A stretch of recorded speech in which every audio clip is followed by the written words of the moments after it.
महाराष्ट्र में जब से शिवाजी महाराज की प्रतिमा गिरी है तब से सरकार में शामिल दो गुटों में बन नहीं रही। अजीत पवार पर राजनीतिक लगातार हमले हो रहे हैं। महाराष्ट्र में महायुति में ये घमासान मचा हुआ है। अजीत पवार ने भी सरकार को निशाना बनाया है। ये देखिए, शिवाजी जी महाराज की प्रतिमा पर तो हो रहा है, लेकिन मूर्ति गिरने से पहले पर सबसे पहले अजीत पवार ने माफी मांगी थी। उसके बाद मुख्यमंत्री शिंदे को माफी मांगनी पड़ी।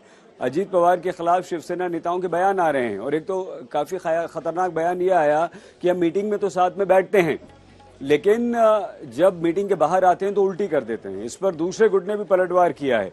तो ये बेहद खतरनाक है, गंभीर है कि सरकार में शामिल दो गुट, दो महत्वपूर्ण गुट, दोनों के उप मुख्यमंत्री और दोनों इस तरह के बारे में ऐसी बातें कर रहे हैं। ये रिश्तों में बेहद तलखी की जबरदस्त सुगबुगाहट है। एक विस्तृत रिपोर्ट हम शिंदे गुट और अजीत गुट के बीच मनमुटाव की खबर पर आपको दिखाते हैं। पिछले कुछ दिनों से महायुति के सहयोगी दलों के नेताओं के बीच जुबानी जंग छिड़ गई है। कभी सीएम एकनाथ शिंदे के शिवसेना के नेता बीजेपी के मंत्री का इस्तीफा मांगते हैं, तो कभी शिवसेना के मंत्री अजीत पवार और उनके मंत्रियों के साथ कैबिनेट पर बैठने पर उल्टी आती है, ऐसा सनसनीखेज बयान करते हैं। जी हाँ, ये बात कही है शिवसेना कोटे से मंत्री तानाजी सावंत ने। आपको बता दें कि लोकसभा चुनाव से पहले तानाजी सावंत धाराशिव लोकसभा चुनाव क्षेत्र पर अपना दावा ठोक रहे थे, लेकिन सीट बंटवारे में ये सीट अजीत पवार को निकल गई। तब से एक दूसरे पर ये कीचड़ उछालने की होड़ लगी हुई है। अब विधानसभा चुनाव से पहले क्या सीट बंटवारे को लेकर इसी तरह महायुति में घमासान देखने को मिलेगा और क्या अजीत पवार महायुति का हिस्सा बने रहेंगे? ये सवाल अब महाराष्ट्र की राजनीति में पूछा जा रहा है। कैमरा पर्सन सचिन सावंत के साथ मैं ऋत्विक भालेकर, मुंबई, आज तक। तो महाराष्ट्र सरकार के भीतर जबरदस्त तरीके से खटपट है और आपको बता दें कि लगातार एक दूसरे पर अलग अलग शब्दों से एक बार वार किया गया है और एक बार शिंदे गुट की तरफ से क्या कहा गया है, जरा सुनिए कैसे एक बार फिर से निशाने पर लिया गया है अजीत पवार को।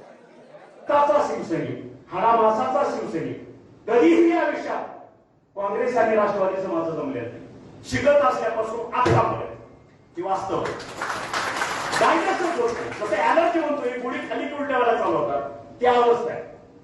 कारण ते विचार परिपूर्ण भिडलेले आहेत अंगामध्ये, त्याच्यामुळे ते शक्य आहे।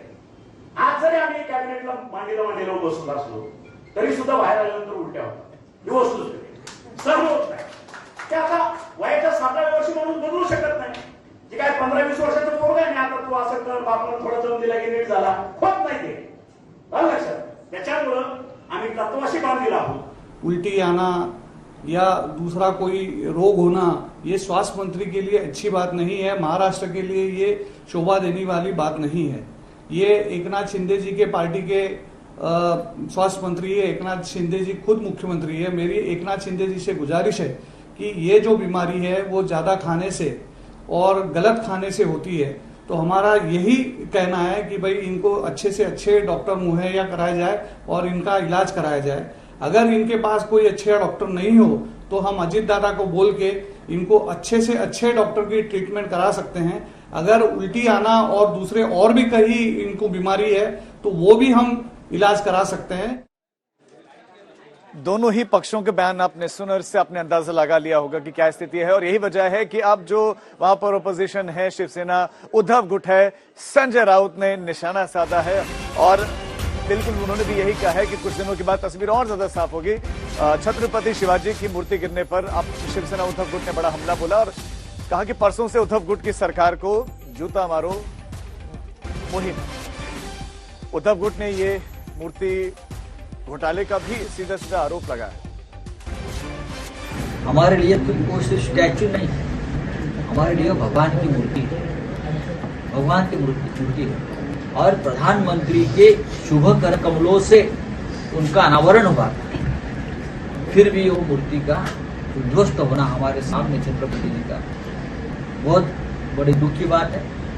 तो हमें निर्णय लिया है कि इस राज्य में एक आंदोलन शुरू होगा रविवार से और सरकार को जूते मारो आंदोलन काम करेंगे।